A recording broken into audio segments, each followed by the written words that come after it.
আসসালামু আলাইকুম এভরিওয়ান। গত ব্লগে দেখেছেন ঈদের দিন বিকালে আমরা বেলনা চলে এসেছি ঘুরিস্যুটে, আর এটাই হচ্ছে সেটার ফুল ব্লগ যে কীভাবে ঘুরলাম, কোন কোন প্লেস আছে এখানে বা আপনারা কেন আসবেন।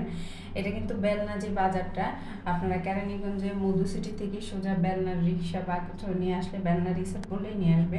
আর এটার এন্ট্রি ফি হচ্ছে 100 টাকা ঘোরাঘুরির জন্য। আর আমরা আসলে রুম প্যাকেজ নিই নাই, আর রুম প্যাকেজ সম্পর্কে আমাদের আইডিয়াও নেই। এখানে বেশিরভাগ মানুষ যারা ঢাকা থেকে যায় এই 100 টাকার টিকিট, এন্ট্রি টিকিট দিয়ে ঢুকে চলে আসে। ঢুকারে কিছুক্ষণ পরে হাঁটার পরে কিন্তু একটা মিনি জু আছে, আর জুতে অনেক ধরনের পাখি আছে যেগুলো আপনারা ঢুকার সাথে সাথে ছোটো বাচ্চা নিয়ে গেলে ওরা ভিজিট করতে পারবে। আর যেহেতু বাচ্চারা জু অনেক পছন্দ করে সেজন্য আসলে জুটা বাচ্চাদের জন্য করা হয়েছে।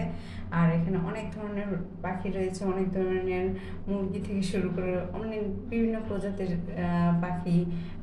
একটা ছোটোখাটো জু বানাইছে ওরা। যাই হোক, আপনারা আসলেই দেখতে পাবেন। এবং আমরা এরপরে যেটা ঘোরার জন্য জুয়ের পরে সেদিকে গেলাম, এবং এখানে একটা লেক আছে, লেকে বোটিং সিস্টেম আছে যে কেউ ঘন্টা হিসাবে বোট ভাড়া নিয়ে চড়তে পারে। আর ফটো তোলার মতো অনেক প্লেস আছে ফটোজেনিক। আর একটু পরে বসার কিন্তু এরকম সিট আছে, আপনারা হেঁটে বসে রেস্ট করে আস্তে ধীরে ঘুরতে পারবেন। যে কেউ চাইলে একটু পরপরে বসার অ্যারেঞ্জমেন্ট করছে ওরা। আর বিভিন্ন প্লেস আছে, একটা ব্রিজ থেকে শুরু করে মানে ছবি তোলার মতো ফটোজেনিক একটা স্পট। প্লাস হচ্ছে আপনার এখানে জু আছে, তার সাথে আপনার একটা জোন আছে, মানে বাচ্চাদের নিয়ে যে বড়রাও উপভোগ করার মতো একটা স্পট বলা যায়।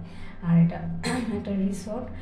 রিসোর্ট হলো বেশিরভাগ মানুষ এখানে ডে লং প্যাকেজে যায়, 100 টাকা এন্ট্রি ফি নিয়ে ঢুকতে পারে। এখানে কিন্তু সুইমিং পুল টুল কিছু নেই, 100 টাকাতে আপনি শুধু ঘুরতে পারবেন। আর এরপরে হচ্ছে কিডস জোনটা।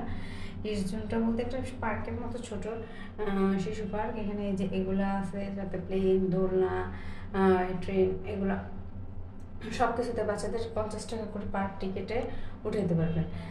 তো ন্যাচারালি কয়েকটা তো উঠছে, প্লেন, ট্রেন, প্লাস হচ্ছে আর যে জাম্পার, সবগুলো আসলে ওইভাবে শ্যুট না হয়নি। অনেক যে নৌকাটা সেটা তো উঠবে না। যাই হোক, বাচ্চাদের জন্য ঘোরার প্লেস প্লাস ছবি তোলার জন্য বা নিরিবিলি পরিবেশে আসার জন্য আমি রেকমেন্ড করবো। অল্প সময় ঘুরতে চাইলে ঢাকার আশেপাশে এখানে এসে ঘুরতে পারেন। আর এই জায়গাটা কিন্তু ফ্রিতে এনজয় করার মতো বাচ্চাদের, যে বাচ্চারা স্লাইড করা অনেক পছন্দ করে। তো যে কোনো বাচ্চা এখানে গেলে এটা কিন্তু কোনো চার্জ নেই, এমনিতেই ঘোরার মতো, এমনিতেই সব বাচ্চারাই উঠতে পারে।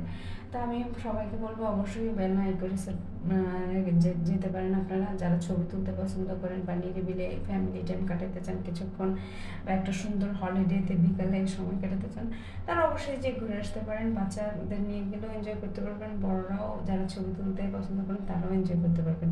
এই আমাদের আজকের ঘোরাফেরা শেষ, এখন আমরা চলে আসবো। আমরা আজকের ঈদের বিকালটা অনেক এনজয় করলাম। আপনারা কে কীভাবে ঈদ উপভোগ করছেন তা অবশ্যই কমেন্ট করে জানাবেন। আর আমাদের ভিডিওটা সবসময় দেখে পাশে থাকবেন, চ্যানেলটা সাবস্ক্রাইব করবেন যাতে পরবর্তী নেক্সট ব্লগগুলো দেখতে পারেন। আমরা আসলে আগামীকাল টাঙ্গাইলে যাবো, টাঙ্গাইলে কীভাবে ঘোরাঘুরি করলাম সেই ভিডিওগুলো আপনাদের দেখার জন্য চ্যানেলটা সাবস্ক্রাইব করে পাশে থাকবেন। এখন আমরা বাবার বাড়ি যাচ্ছে, সেখান থেকে বাসা যেয়ে আগামীকাল সকালে টাঙ্গাইল যাবো। দোয়া রাখবেন সবাই যেন ভালো থাকি। আল্লাহ হাফেজ, ঈদ মোবারক।